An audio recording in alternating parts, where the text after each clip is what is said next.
हाँ,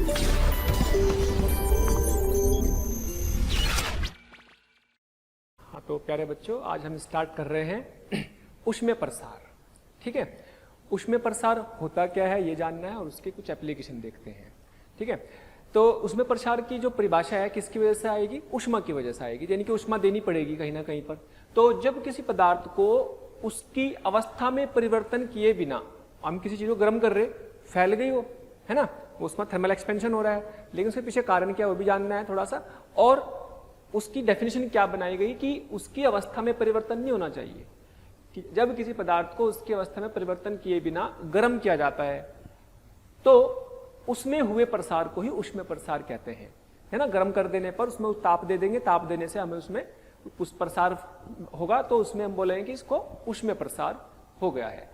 तो इसके पीछे थोड़ा सा प्रैक्टिकली एक ग्राफ बनाते हैं, इसमें कुछ ज्यादा खास रटने का नहीं, बस याद रखने की चीज थोड़ी सी है कि भाई पोटेंशियल एनर्जी, स्थितिज ऊर्जा और आर के बीच में ग्राफ बनाया। आर क्या है? अणुओं के बीच की अंतराण्विक दूरी है ना, परमाणुओं के बीच की अंतर परमाणविक दूरी बोल सकते हैं।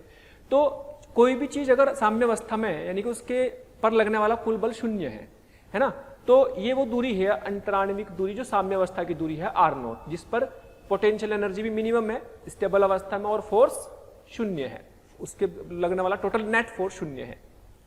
तो ये दूरी जब हम गर्म करते हैं तो क्या होता है, परमाणुओं के कंपनों के आयाम बदलते हैं। तब ताप बढ़ा देंगे, ऊष्मा देने का मतलब ताप बढ़ाया, ताप बढ़ाने से उनके जो अणु या परमाणु हैं तो परमाणुओं के कंपनों का आयाम बढ़ने लगते हैं, इनके वाइब्रेशंस बढ़ने लगते हैं, जिससे परमाणुओं के बीच की औसत दूरी बढ़ जाती है। ताप बढ़ाने पर, घटाएंगे तो कम भी हो जाएगी, लेकिन ताप बढ़ाने पर उनके बीच की दूरी बढ़ जाती है, तब हम कहते हैं कि पदार्थ का ऊष्मीय प्रसार हो गया है। तो एक शॉर्ट में छोटी सी लाइन में आप ये कह सकते हैं कि भाई एनर्जी देने से, ऊष्मा देने से ताप में बढ़ा, तब क्योंकि ताप के डायरेक्टली प्रोपोर्शनल होती है, एनर्जी बराबर 3/2 kT ऐसा मान सकते हो, है ना, उस तरीके गैस में होता है। तो वैसे ही आप किसी भी चीज को बोल सकते हैं कि एनर्जी जो होती है, ऊर्जा जो होती है वो ताप के प्रोपोर्शनल, ताप देंगे या ऊर्जा देंगे तो ताप बढ़ेगा, ताप दे रहे तो तरह से उसके अणुओं की ऊर्जा बढ़ रही तो उनके कंपनों का आयाम बढ़ रहे, कंपनों का आयाम बढ़ रहे तो मतलब उनके परमाणुओं के मध्य की औसत दूरी बढ़ रही है ना। तो जैसे जैसे औसत दूरी बढ़ रही तो उनकी ऊर्जा में परिवर्तन आता है, अलग अलग दूरी पर अलग अलग ऊर्जा में परिवर्तन आएगा, जिससे कि हम बोलेंगे कि उसमें प्रसार हो रहा है। जब ये आर नॉट से ज्यादा हो जाएगी तो आर नॉट से ज्यादा होगी, क्योंकि अलग अलग दूरी पर अलग अलग ऊर्जा है अणुओं के बीच, परमाणुओं के बीच, तो हम बोलेंगे कि इसका मतलब उसमें प्रसार हो रहा है। तो ये इस प्रसार को रिप्रेजेंट करने का एक तरीका भी है कि उनके अणुओं के बीच में जो स्थितिज ऊर्जा में परिवर्तन आएगा, तो स्थितिज ऊर्जा में परिवर्तन आएगा तो उस परिवर्तन को इस तरह से दिखा देते हैं। तो बस इसको आप दिमाग में रख सकते हैं, है ना। भाई यहाँ पर बल क्यों जीरो है?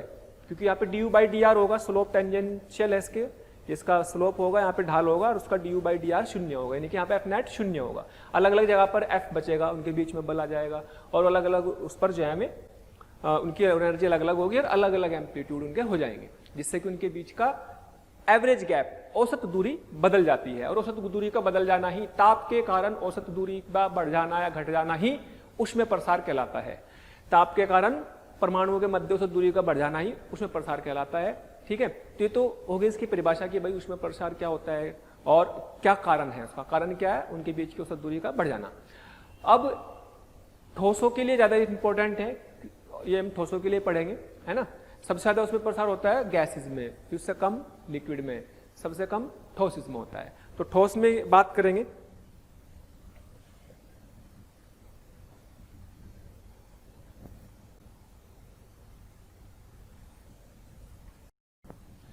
तो ऊष्मीय प्रसार 3 तरीके का होता है जो हम यहाँ पर पढ़ेंगे। तो जैसे आप लिख सकते हैं कि भाई ऊष्मीय प्रसार हमें पढ़ना है, ऊष्मीय प्रसार तो कितने तरीके का पढ़ना है? 3 तरीके का। एक तो रेखीय ऊष्मीय प्रसार, एक तो रेखीय ऊष्मीय प्रसार, that is linear expansion, linear thermal expansion. इसको आप एक तरह से कह सकते हैं कि जब 1 डायमेंशन में कोई चीज फैल रही है, जिसमें सिर्फ लंबाई को ही मैटर करेंगे, उसकी थिकनेस, उसकी ऊंचाई, लंबाई को हम नेग्लेक्ट कर देते हैं, यानी कि 1 डायमेंशन में उसमें एक्सपेंशन होगा, तो हम उसे बोलेंगे रेखीय ऊष्मीय प्रसार। दूसरा है क्षेत्रीय ऊष्मीय प्रसार, क्षेत्रीय ऊष्मीय प्रसार, दैट इज एरियल बोल सकते हो, या फिर सुपरफिशियल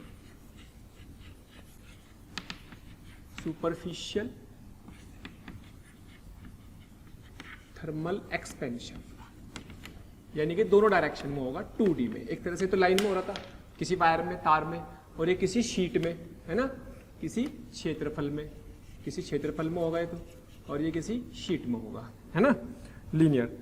और तीसरा समझ गए होंगे क्या होना चाहिए, आयतनात्मक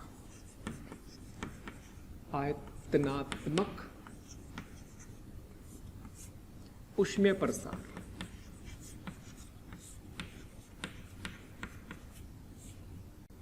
वॉल्यूमेट्रिक, थर्मल एक्सपेंशन, यानी कि तीनों डायरेक्शन में। आप कह सकते हैं कि जैसे मान लीजिएगा एक क्यूब है कोई, जब से गर्म करेंगे तो उसकी लंबाई, चौड़ाई, ऊंचाई सभी डायरेक्शन में उसमें विस्तार होता है ना। तो बेसिकली तीनों डायमेंशन वाला ज़्यादा सही है, क्योंकि होता तो सभी तरफ है। वो तो हम मान लेते हैं कि बिल्कुल लाइन वाली है, बिल्कुल पतली सी तार है तो रेखीय हो गया। और इसमें भी क्योंकि भैया जब ये 2D है तो उसकी भी कुछ ना कुछ थिकनेस होगी, तो उसकी थिकनेस को हमने मोटाई को क्या कर दिया, नेग्लेक्ट कर दिया, ताकि उसकी सिर्फ लंबाई चौड़ाई देखें। नहीं तो थोड़ी मोटाई ले लेंगे अगर, तो फिर वो 3 डायमेंशन वाला का हिसाब से सोचेंगे। तो हमने ये सब ले लिया इस तरीके से कि भाई हमारे पास ये जो है इस तरह की स्ट्रक्चर होगी, तो 3 तरीके से डिफाइन करेंगे, ठीक है। तो सॉलिड अपना सबसे पहले रेखीय उसमें प्रसार, तो सबसे पहले बात करते हैं रेखीय उसमें प्रसार की। तो रेखीय उसमें प्रसार का मतलब जिसमें हमने क्या हुआ, विड्थ, यानी कि उसकी जो लंबाई तो है लेकिन चौड़ाई और ऊंचाई को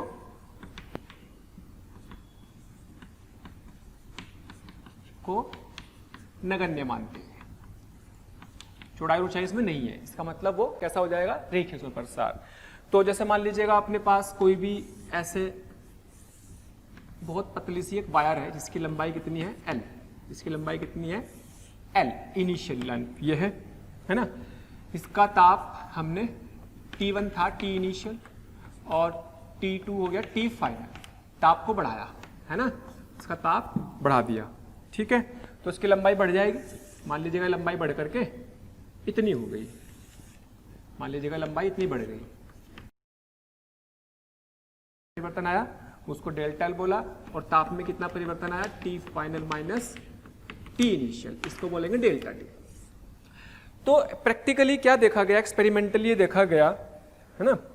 तो क्या देखा, प्रायोगिक रूप से, एक्सपेरिमेंटली कह सकते हैं, एक्सपेरिमेंटली या फिर प्रयोगों के आधार पर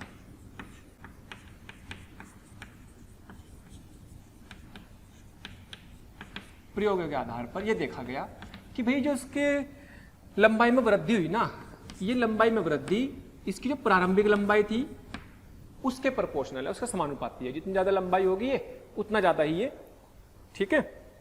ऐसे ही फिर देखा कि जो ताप जितना ज्यादा बढ़ाएंगे उतना ज्यादा परिवर्तन आ रहा। तो ये 2 नियम बन गए है ना, ये नियम बन गए एक्सपेरिमेंटल बेसिस पर। तो इन दोनों नियमों को मिला दिया, दोनों नियमों को मिला दिया। अच्छा, इसी तरीके से हम सब में करेंगे, इसलिए इसको एक अच्छे समझ लेंगे।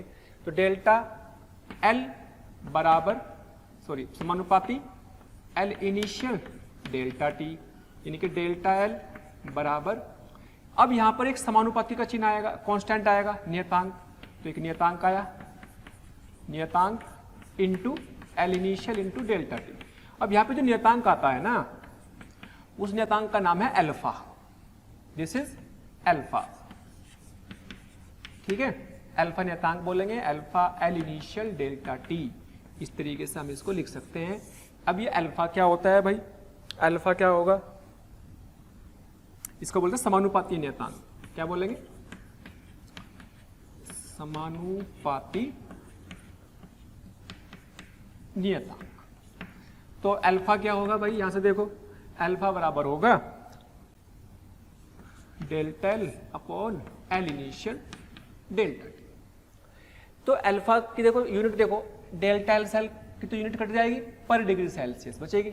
यूनिट क्या बचेगी, मीटर, मीटर और डिग्री सेल्सियस या केल्विन, इससे कट जाएगा। तो यूनिट क्या बची अल्फा की, पर डिग्री सेल्सियस, है ना। प्रति डिग्री सेल्सियस इसकी यूनिट हो गई। तो यानी कि क्या डेफिनेशन बनाई जाए, अब हम इसकी डेफिनेशन पर काम करते हैं। इसको डेफिनेशन यहाँ पे सारे जितने नियतांक आएंगे इसका नाम क्या है पहले तो ये देख लो। यहाँ पर हम इसको बोलते हैं linear coefficient of thermal expansion, उसमें linear coefficient of thermal expansion, रेखीय प्रसार गुणांक, रेखीय प्रसार गुणांक।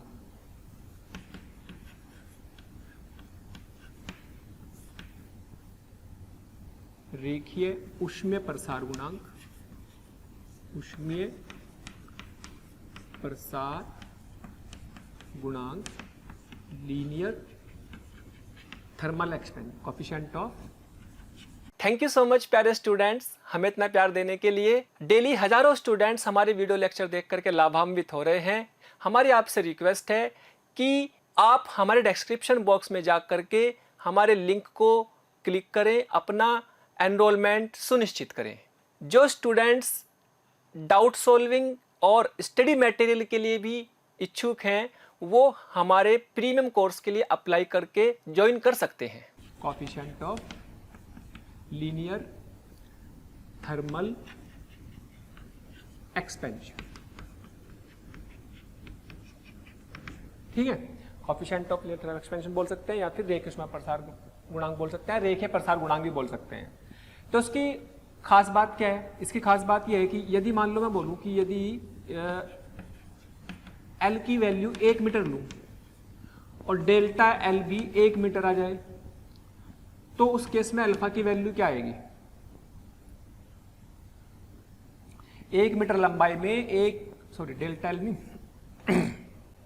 डेल्टा टी, अगर मैं डेल्टा टी 1 डिग्री सेल्सियस बढ़ाऊं, 1 मीटर लंबाई का ताप 1 डिग्री सेल्सियस बढ़ाने पर ये भी एक, तो अल्फा बराबर डेल्टा एल आ जाएगा कि नहीं? यानी कि एक कोई पदार्थ ले लिया तो उस पदार्थ की 1 मीटर लंबाई का ताप 1 डिग्री सेल्सियस बढ़ाया तो उसमें जितनी भी वृद्धि हुई ना उसी को अल्फा बोलेंगे। अब ये पदार्थ पर निर्भर करेगा कि उसके अंदर की स्ट्रक्चर कैसी है, कितने स्ट्रॉन्ग बॉन्ड से जुड़े हुए अंदर के अणु परमाणु जो भी इसमें अंदर होंगे। तो अलग अलग पदार्थ, मान लो एल्यूमिनियम के लिए 1 मीटर की छड़, कॉपर के लिए 1 मीटर की छड़, ब्रास के लिए 1 मीटर की छड़, आयरन के लिए 4 अलग अलग पदार्थ ले लिए, सबका 1 मीटर लंबाई ले ली, सबका ताप 1 डिग्री सेल्सियस बढ़ाया, तो आप देखोगे कि सब में लंबाई में वृद्धि अलग अलग है। इसका मतलब सबका अल्फा अलग अलग है, सबका रेखीय प्रसार गुणांक अलग अलग है। कारण कि क्योंकि सबके अंदर की जो परमाणु है वो अलग अलग स्ट्रक्चर है उनकी सबकी, तो अलग अलग फोर्स है, अलग अलग उनके बीच की दूरी है, तो उसी के हिसाब से उसका एक्सपेंशन होता है। कितने स्ट्रॉन्ग फोर्स से वो अंदर जुड़े हुए हैं, कितने वीक फोर्स अंदर जुड़े हुए हैं, उस पर डिपेंड करता है कि कौन कितना एक्सपेंशन होगा, कितना प्रसार होगा। तो यानी कि एक तरह से आप कह सकते हैं कि ये किसकी गुण है? पदार्थ का गुण है। तो आप कह सकते हैं कि अल्फा पदार्थ का गुण है। अल्फा किसका गुण है? पदार्थ का गुण है। अगर पदार्थ बदल जाएगा तो अल्फा हमेशा के लिए बदल जाएगा, ठीक है। तो इसकी डेफिनेशन भी क्या बन जाएगी? यदि 1 मीटर लंबाई का ताप 1 डिग्री सेल्सियस बढ़ाया जाए तो उसमें होने वाली वृद्धि को ही रेखीय प्रसार गुणांक कहते हैं। 1 मीटर लंबाई का ताप 1 डिग्री सेल्सियस बढ़ाने पर उसमें होने वाली लंबाई को ही क्या कहते हैं? रेखीय प्रसार गुणांक कहते हैं। ये डेफिनेशन आपको अच्छे से लेनी चाहिए क्योंकि 3 आएंगे इसमें, एक अल्फा, एक बीटा, एक गामा, तीनों के लिए अलग अलग नियतांक आएंगे और तीनों की डेफिनेशन ऐसे बनाएंगे, है ना। तो 1 मीटर का ताप 1 डिग्री सेल्सियस बढ़ाने के लिए आवश्यक जितनी इसकी लंबाई में वृद्धि होगी उसी को हम क्या बोलेंगे? रेखीय प्रसार गुणांक बोलेंगे, डेल्टा एल। और ये हर पदार्थ का अलग अलग होगा, इसलिए पदार्थ का गुण है, तो इसलिए हमें इसको याद रख के चलना है। ओके, अच्छा, ये काम का फॉर्मूला है बहुत, ये हमारे काम का फॉर्मूला है। साथ ही साथ इस फॉर्मूले को थोड़ा सा अलग तरीके से भी सोचते हैं। हाँ भाई, डेल्टा एल का मतलब है L final minus L initial, ये तो है। तो एल फाइनल बराबर L initial plus delta L. तो यहाँ पे क्या बना? L initial plus alpha L initial delta T, यानी कि फाइनल लेंथ क्या आ जाएगी? इसकी फाइनल लेंथ हो जाएगी कितनी? एल इनिशियल कॉमन ले लो, 1 plus alpha delta T.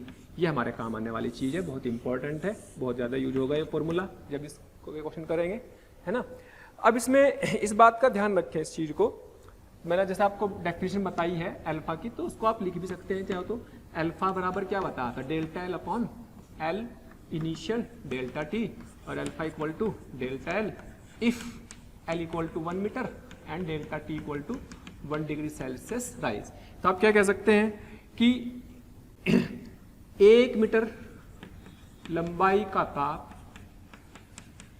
1 degree Celsius बढ़ाने पर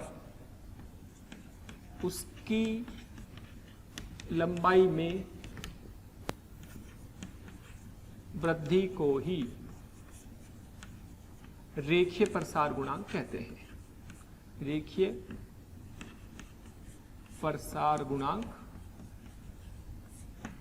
कहते हैं। ठीक है, रेखीय प्रसार गुणांक कहते हैं। ओके, ये इसकी डेफिनेशन होगी। ऐसे ही जब हम क्षेत्रफल वाले की बात करेंगे तो यहाँ 1 मीटर स्क्वायर आ जाएगा, आयतन की बात करेंगे तो यहाँ 1 मीटर क्यूब आ जाएगा, अल्फा बीटा गामा के नाम बदल जाएंगे। तो ये तो बात कर ली कि हमने किस पे पदार्थ डिपेंड करता है, ये किस पे डिपेंड करता है, पदार्थ पर। पदार्थ का गुण है,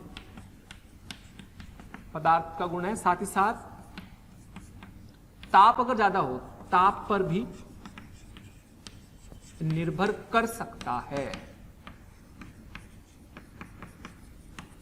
अगर इसको अल्फा को कांस्टेंट दे दिया तब तो वो ताप से इंडिपेंडेंट। अगर अल्फा का फलन दे दिया कोई, अल्फा बराबर 2t दे दिया, अल्फा बराबर 2t स्क्वायर प्लस 3t दे दिया, तब फिर वो ताप के साथ ही बदल सकता है। हालांकि बहुत माइनर सा चेंज आता है, बहुत कम चेंज आता है, लेकिन बदल तो सकता है उसके साथ भी। तो ताप पर भी निर्भर कर सकता है कभी कभी। वैसे तो आपको जब तक दिया ना जाए तब तक तो आपके लिए क्या है, पदार्थ का गुण है और कभी भी ये बदलेगा नहीं। ठीक है,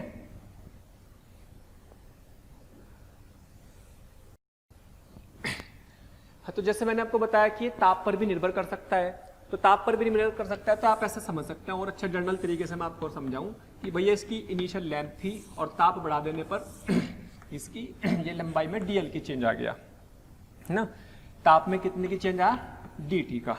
ठीक है, तो हमने भी पढ़ा है कि dl, जैसे dl बराबर alpha delta T, alpha l initial को l नॉट लिख लिया, चाहो तो चलो एल इनिशियल dt ऐसे लिख सकते हैं। अगर अल्फा ताप का फलन है, मान लो if alpha is not constant, alpha नियत नहीं है, अल्फा नियत नहीं है। मान लो अल्फा बराबर दे दिया 2t, अल्फा बराबर दे दिया t square plus t, alpha बराबर दे दिया 2t स्क्वायर प्लस 3t, ऐसा दे दिया कुछ भी, तो ताप के साथ बदल सकता है। तो इसलिए थोड़ा सा चेंज में जरा सा चेंज निकाल लिया और फिर सारे चेंजेस को निकाल देंगे फाइनल इनिशियल से फाइनल तक, है ना। कोई भी टी इनिशियल से टी फाइनल तक हमने ताप को बढ़ाया, तो थोड़े थोड़े से ताप में चेंज होकर, क्योंकि अल्फा ही बदल रहा है प्रति सेकंड प्रति डिग्री सेल्सियस के बाद अल्फा बदल रहा है। तो जब अल्फा बदल रहा होगा तो उसका मतलब क्या हुआ, अल्फा बदल रहा होगा, तो फिर तो ये थोड़ा थोड़ा सा करके निकालेंगे चेंज, हर थोड़े से चेंज में अल्फा अलग हो जाएगा। तो इसलिए इसको थोड़ा सा निकाल करके जोड़ देंगे तो क्या होगा, एल इनिशियल से एल फाइनल। तो यहाँ पे क्या लिखेंगे, L final minus L initial, और यहाँ अल्फा तो वेरिएबल है तो L initial alpha D T, है ना, alpha D T, T initial से टी फाइनल लिमिट, यानी कि एल फाइनल बराबर हो जाएगा L initial 1 plus integration of alpha D T, T initial से टी फाइनल। तो कुल मिला के आप ऐसे समझ सकते हैं इसको। ठीक है, कुल मिला के एल ऐसा समझ लेंगे इसको कि बेगर अल्फा ताप का फलन है, ताप का फलन दिया हुआ है, तब आपके लिए बेटर है कि आप इसको ऐसे करें। ठीक है, तो इसमें दे सकता है, थोड़ा सा टफ सवाल हो जाता है, कैलकुलेशन बढ़ जाती है, भाई इंटीग्रेशन तो आ जाएगा, लेकिन 90% में तो जनरली कांस्टेंट दिया रहता है, तो आपका काम आसानी से हो जाएगा, है ना। कभी कभी इसको ऐसे भी समझ सकते हैं, भाई अल्फा का मतलब क्या है, अल्फा का मतलब है 1 मीटर लंबाई का ताप 1 डिग्री सेल्सियस बढ़ाने पे उसमें वृद्धि। 1 मीटर लंबाई का ताप 1 डिग्री सेल्सियस बढ़ाने में लंबाई में वृद्धि होगी, क्या कहलाएगी, अल्फा। और अगर एल मीटर का ताप बढ़ाना तो एल से मल्टीप्लाई कर दो, एल मीटर का ताप 1 डिग्री सेल्सियस बढ़ाना तो अल्फा इंटू एल, और 1 डिग्री सेल्सियस की जगह डेल्टा टी बढ़ाना तो डेल्टा टी से मल्टीप्लाई कर दो, तो इतनी लंबाई में वृद्धि आ जाएगी। तो आ गया वही फॉर्मूला। तो ऐसे सोचने का एक तरीका है भी, this is also one of the matter, कि आप ऐसे भी सोच सकते हैं भी अल्फा क्या डिफाइन किया कि 1 मीटर लंबाई का ताप 1 डिग्री सेल्सियस बढ़ाने पर किसी भी पदार्थ की उसमें लंबाई में वृद्धि को क्या बोलते हैं, डेल्टा एल, लंबाई वृद्धि को अल्फा बोलते हैं। तो 1 मीटर लंबाई के लिए तो अल्फा, और एल मीटर लंबाई के लिए alpha into L. L metre लंबाई का ताप 1 डिग्री सेल्सियस बढ़ाना तो अल्फा इंटू एल, और अगर 1 डिग्री सेल्सियस की जगह डेल्टा टी डिग्री सेल्सियस बढ़ाना तो एल अल्फा डेल्टा टी। ऐसे भी इसको याद रख सकते हैं। तो सोचने का तरीका है, नहीं तो एक्सपेरिमेंटल जैसे मैंने बताया उसको ऐसा समझ लो। चलिए इस पर कुछ प्रॉब्लम देखते हैं, छोटे छोटे से क्वेश्चन आते हैं इसमें, कोई बहुत टफ नहीं होते। जैसे अल्फा दे दिया, अल्फा की वैल्यू दे दी 2 × 10⁻⁵ प्रति डिग्री सेल्सियस। किसी पदार्थ की प्रारंभिक लंबाई दे रखी है 2 मीटर थी और फाइनल लंबाई पूछी है। प्रारंभिक ताप था 0 डिग्री सेल्सियस और फाइनल ताप है बेटे 100 डिग्री सेल्सियस। तो बताओ उसकी लंबाई में कितनी, फाइनल लंबाई कितनी हो जाएगी।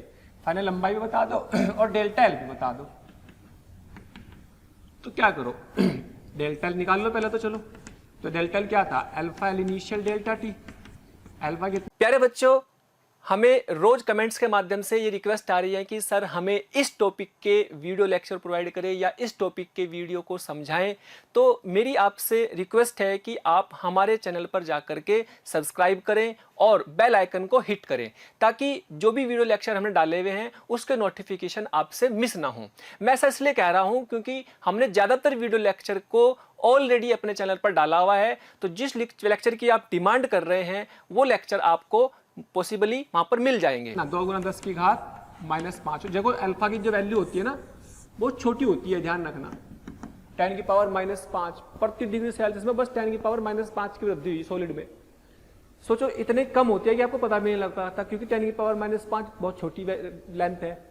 बहुत ज्यादा टेम्परेचर बढ़ाओगे तब पता लगेगा। 1000 डिग्री सेल्सियस बढ़ाओगे तब जाकर भी कितना होगा, अगर 1000 बढ़ाओगे तब भी 10⁻⁻ में बचेगी।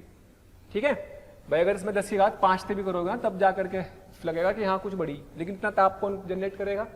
तो खैर कुल मिला के बात ये हुई कि अल्फा ये हो गया, ये 2 मीटर हो गया, ये T final minus T initial कितना आ गया बेटे 4 इंटू, ये आ गया 4 इंटू 10⁻³ मीटर, या फिर कह सकते हैं 4 mm।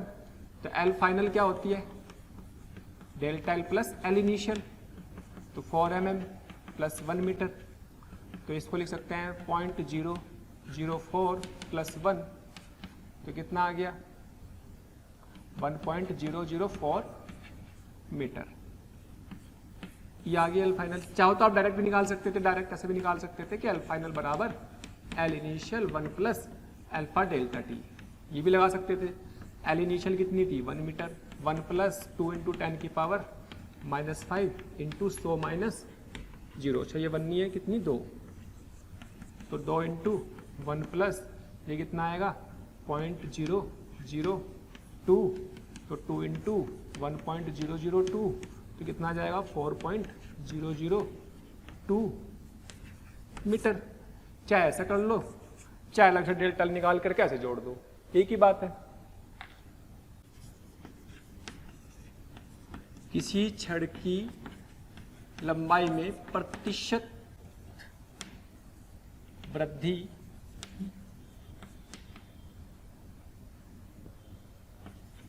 ज्ञात करो यदि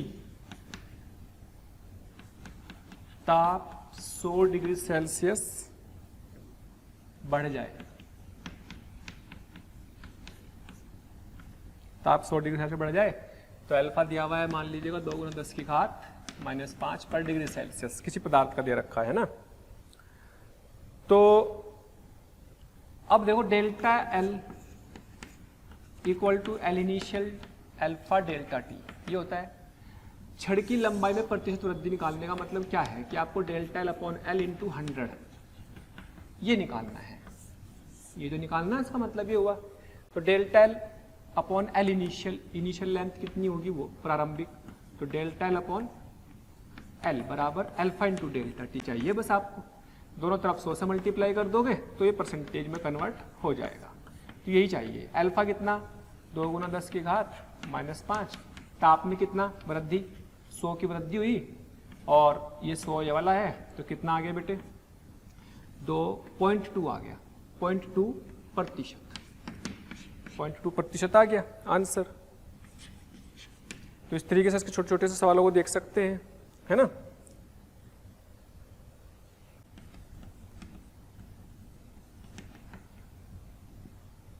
हाँ जी, आपको दिया है कि कोई भी लेंथ जिसकी लंबाई 1 मीटर थी शुरू में, ताप 10 डिग्री था, फाइनल 20 कर दे तो फाइनल लंबाई क्या हो जाएगी? अगर उसका अल्फा ये है, अगर अल्फा ये है तो सोचो इसका अल्फा ये दिया हुआ है, तो कौन सी लगाएंगे एल फाइनल का formula? L initial 1 plus integration of alpha D T. ठीक है, क्या आ गया? तो एल फाइनल चाहिए हमें। एल इनिशियल कितनी बेटे? 1 मीटर, तो 1 प्लस टी इनिशियल कितना? 10 से 20, अल्फा कितना? 2t plus 3t square D T. ठीक है, आ गया। लिमिट रखेंगे, इंटीग्रेशन कर देंगे पहले, तो एल फाइनल बराबर 1 plus 2t square by 2 plus 3t की पावर बाई 3, 10 से 20, ये उड़ा ये उड़ा ये उड़ा ये उड़ा, तो 1 प्लस 20 का स्क्वायर प्लस 20 का क्यूब माइनस 10 रखेंगे। अब यहाँ इसमें रखेंगे ना, ये तो लिमिट इसमें लगाएंगे, लिमिट ये 10 से 20, केवल इतने में, कभी इसमें भी सोचो, तो माइनस के 10 का स्क्वायर और माइनस के 10 का क्यूब, बस इसे सोल्व कर लेंगे। तो 1 प्लस 400, 4 दूनी 8000, यह आएगा 8000, यह आएगा 100, यह आएगा 1000। ठीक, सोल्व कर लेंगे भाई। 8000 में से 1000 गए 7000, 7000 और 400, 7400 में से गया 300, 7301, 7301। सोचो इतनी लंबाई बढ़ जाएगी अगर इसके हिसाब से चलेंगे तो, है ना? इसके हिसाब से इतनी लंबाई बढ़ जाएगी, इतना आसान काम नहीं है। ठीक है, तो खैर इसलिए अल्फा जरूरी नहीं हो कि ताप का परिवर्तन ज्यादा बदले। चलो एक और सवाल देखते हैं।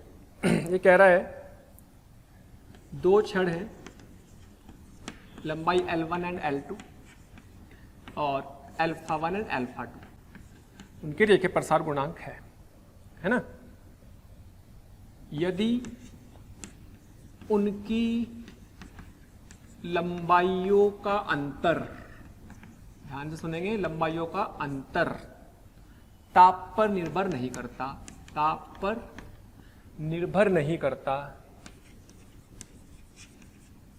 नहीं करता है, तो अगर वो ताप पर निर्भर नहीं करता उनको लंबाइयों का अंतर, तो चलो ऑप्शन दे देता हूं, ए बी सी डी, इनमें से कौन सा आपका ऑप्शन सही बैठेगा? L1 upon L2, alpha 1 upon alpha 2, L1 upon L2, alpha 2 upon alpha 1, और L1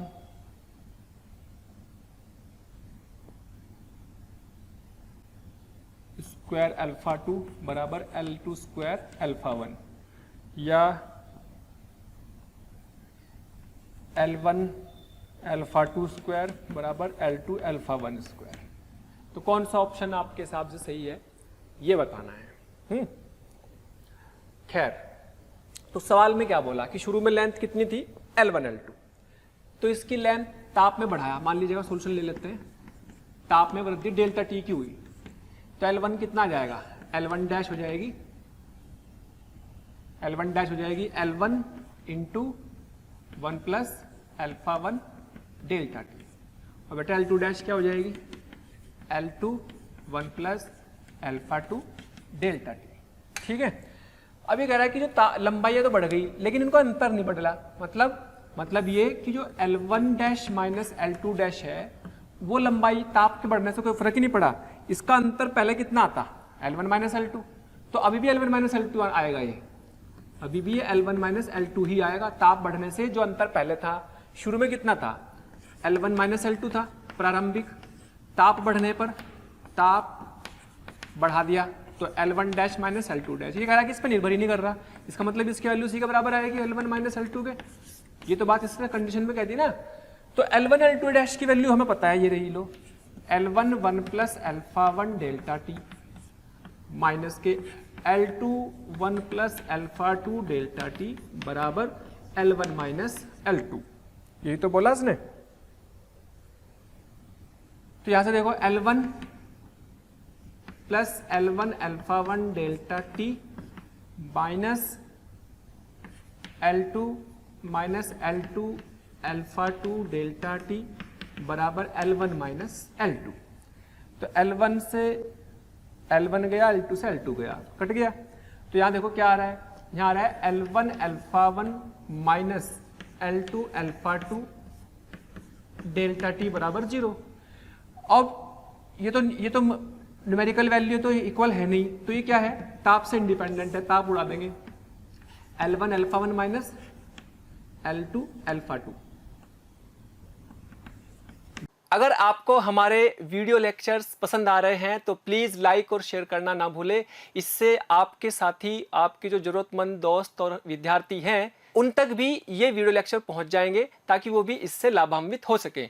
और अभी मैं यही कहना चाहूँगा कि आपका इतना प्यार और इतना स्नेह देखकर हमारी मोशन की पूरी टीम बहुत मोटिवेटेड है, और आपके इस प्यार के कारण, इस मोटिवेशन से ही हम और अच्छे से अच्छे कंटेंट आपको प्रोवाइड करते रहेंगे। बराबर 0।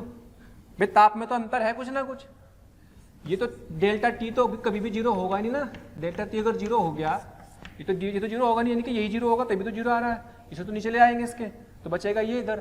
तो यानी कि आप कह सकते हैं L1 अल्फा 1 बराबर L2 अल्फा 2। अब इसमें से कौन सी कंडीशन आ रही है भाई, L1 upon alpha 2, L1 upon L2, alpha 2 upon alpha 1। तो ये भी एक कह सकते हैं, ये भी, तो ये बैठ रहा है B। तो कई बार हमें इस तरह की कंडीशन दे दे तो उसको अप्लाई कर सकते हैं ऐसे।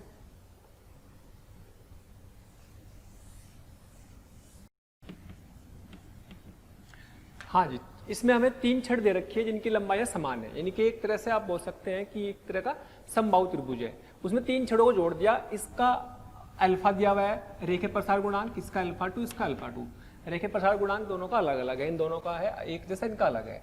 इसमें ये डी इसका मध्य बिंदु है, बी का डी इसका मध्य बिंदु है, तो डी ए बी का मध्य बिंदु। यदि डेल्टा ताप में थोड़ा सा बढ़ा दिया, थोड़ा सा ताप बढ़ाने पर देखा कि डी सी जो दूरी है इस पर कोई फर्क नहीं पड़ा, भाई बढ़ेगी तो ये भी बढ़ेगी, ये भी बढ़ेगी, तो हो सकता है बिंदु आगे पीछे खिसक जाए। लेकिन इसने कंडीशन दे दी कि भैया डी सी जो दूरी पहले थी वही सेम रहेगी अभी भी, है ना। तो सोचो मैंने इसकी लंबाई को L नोट मान लिया, तो बेटे ये L नोट बाई 2 हो गई इतनी, और ये भी L नोट है, तो डी सी किसके बराबर आ जाएगी, डी सी आ जाएगी under root of L naught square minus L naught by 2 का होल स्क्वायर। दैट कि डी सी पाइथागोरस थ्योरम लगा दी इसमें से, तो क्या बन जाएगी L नोट रूट 3 बाई 2। यानी कि ये कह रहा है कि जो ताप बढ़ा देने पर इसकी लंबाई जितनी थी वो उतनी रह गई पहले जितनी, है ना। तो शुरू में तो ये थी, बाद में भी इतनी रहनी, तो बाद में देखो, अब पहले हम क्या करते हैं,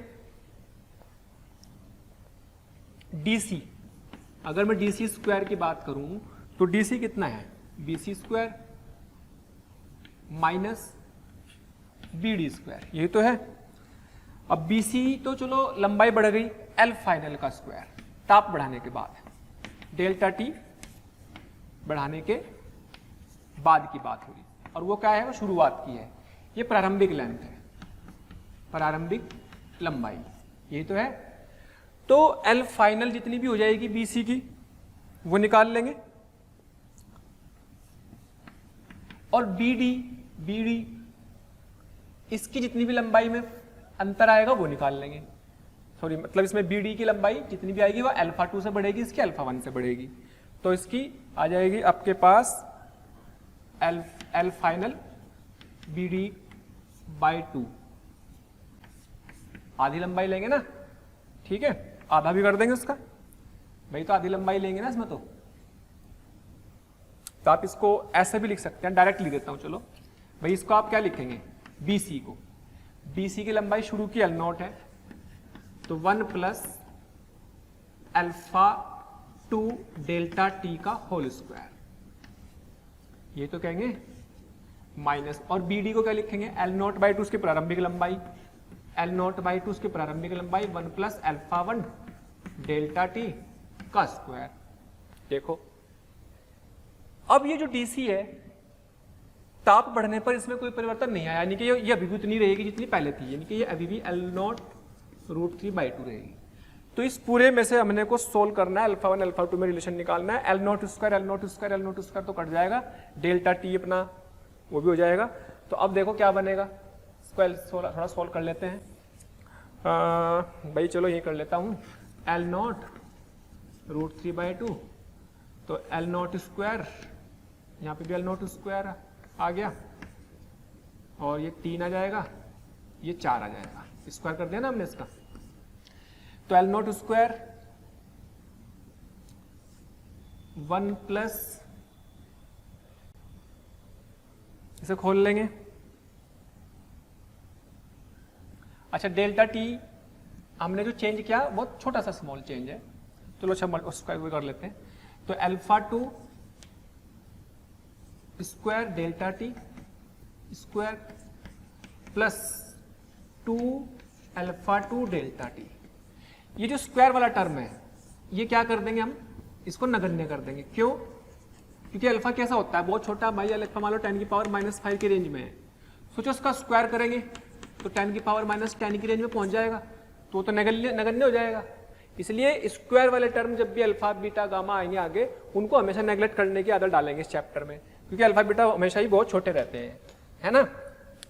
माइनस इसका आया L0²/4, तो 1 plus α1² delta T square plus 2α1 delta T, ये आ जाएगा। तो इसमें भी कौन सा उड़ जाएगा, ये उड़ जाएगा, इसे भी नेग्लेक्ट कर देंगे। तो बचा क्या, बचा ये L0² और ये, तो बचा ये L0² 3/4 बराबर, देखो ध्यान से, L0² 2α, ये 1 plus 2α delta T. L0² common ले लेता हूं सारे में से, तो बचेगा क्या, 1 प्लस 2α2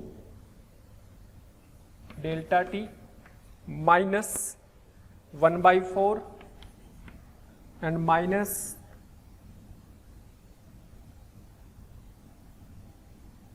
2α1 डेल्टा टी बाई 4। ये तो बचेगा सब में से कॉमन ले लेने के बाद, ये तो बचेगा L0² गया, तो भाई 3/4 बराबर 1 माइनस 1/4 दैट इज 3/4 प्लस यहां से गया तो 2α2 delta T plus 2α2 minus α1 delta T, α1/2 delta T, ये तो बचेगा, है ना, ये बच गया। अच्छा, ये जरा घट गया, इससे कट गया तो क्या बचा, 0 बराबर 2α2 माइनस α1/2 डेल्टा टी। अब सोचो डेल्टा टी तो 0 है नहीं, क्योंकि डेल्टा टी इज नॉट 0, तो उसका मतलब ये वाला 0 होगा, भाई तो डिवाइड में चला जाएगा ना फिर 0/this, तो ये बचेगा 2α2 माइनस α1/2 इक्वल टू 0, तो डिवाइड में चला जाएगा। तो क्योंकि ताप तो बढ़ाया ना, ताप तो बढ़ाया तो डेल्टा टी तो 0 हो ही नहीं सकता, बराबर α1/2, तो आप कह सकते हैं α1 बराबर 4α2। तो ऐसा अपने को ये हैंडल करना आना चाहिए, इसकी कैलकुलेशन में कई बार अल्फा को नेग्लेक्ट करना आना चाहिए, इसलिए सवालों कराया। ठीक है, तो ऑप्शन बन गया सी, α1 बराबर 4α2, एक अच्छा सवाल है।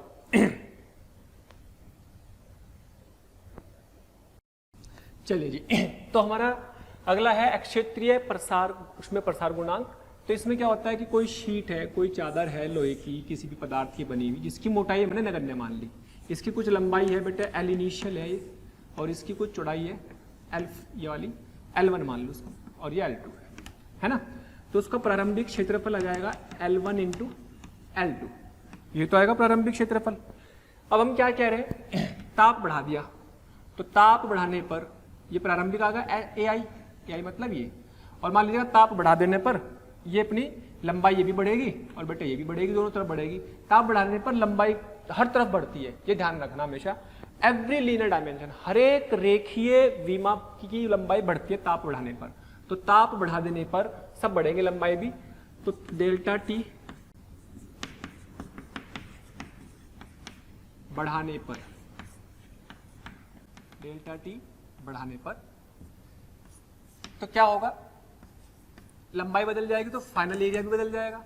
तो L1 की वैल्यू क्या बन जाएगी, L1 into 1 plus alpha delta T, alpha delta T. और ये क्या बन जाएगी, L2 into 1 plus alpha delta T.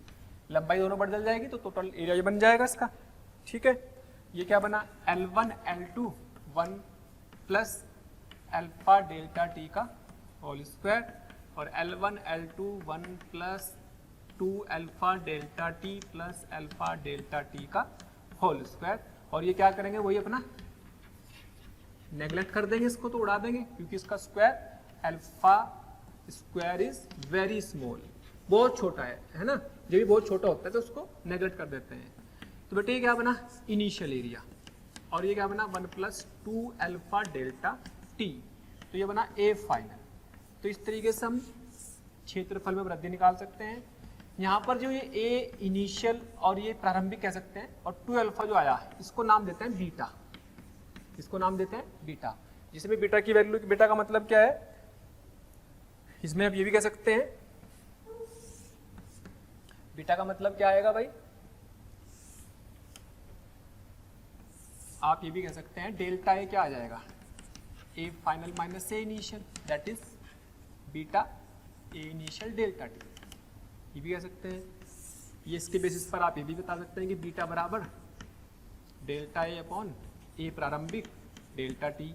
अब फिर वही परिभाषा कि यदि क्या हो जाए, अपना आप लिख देंगे उसको, यदि ए बराबर 1 मीटर स्क्वायर और डेल्टा टी में 1 डिग्री सेल्सियस की वृद्धि हो जाए तो बीटा बराबर डेल्टा ए।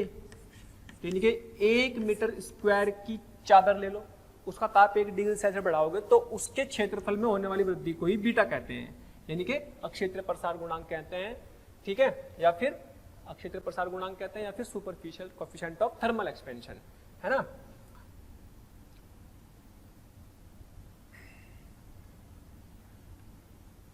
क्षेत्रीय प्रसार गुणांक, या उसमें क्षेत्रीय प्रसार गुणांक भी बोल सकते हैं, उसमें। ठीक है, तो इसकी परिभाषा हो गई। और ज्यादा से ज्यादा क्या करोगे भाई, ज्यादा से ज्यादा क्या करोगे, और किसका गुण होगा, ये अल्फा का ही तो आया, बीटा बराबर 2 अल्फा तो आया, तो बीटा बराबर 2 अल्फा। तो बीटा बराबर 2 अल्फा आने का क्या मतलब है कि भाई ये भी पदार्थ गुण है, ताप पर निर्भर कर गया तो ए फाइनल बराबर, यदि ये ताप का फंक्शन है तो ऐसे भी लिखा जा सकता है 1 प्लस बीटा डी टी, और टी इनिशियल से टी फाइनल, ये आ गया। ठीक है, ये बन गया इसका। तो ये क्षेत्र प्रसार गुणांक है, और उसकी प्रॉब्लम में कोई ज्यादा नहीं, सब बीटा और अल्फा में ये रिलेशन आ जाएगा। Okay, thank you. तो प्यारे बच्चों, अगर आप चाहते हैं कि आपको किसी भी टॉपिक के लाइव डिस्कशन, वीडियो लेक्चर या स्टडी मटेरियल की जरूरत है तो कृपया आप हमें इस नंबर पर कॉल कर सकते हैं 180021217999 180021217999।